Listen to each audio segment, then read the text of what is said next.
Selamat sore.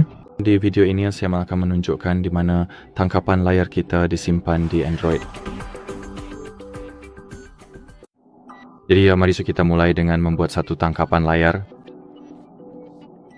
Sekarang buka aplikasi galeri pilihan Anda atau aplikasi penjelajah foto. Dalam kasus saya itu adalah Google Photos. Sekarang masuk ke galeri, album, atau folder, atau sesuatu yang serupa. Dan di hampir semua smartphone Android modern, Anda akan memiliki bagian terpisah atau folder terpisah yang dibuat secara otomatis untuk semua tangkapan layar Anda. Jadi khusus untuk Google Photos, Anda dapat menemukan bagian tangkapan layar di sini, di bagian bawah pada koleksi. Disitulah Anda bisa menemukan semua tangkapan layar dan rekaman layar yang telah Anda buat. Baiklah, untuk video ini cukup sampai di sini. Terima kasih sudah menonton dan sampai jumpa.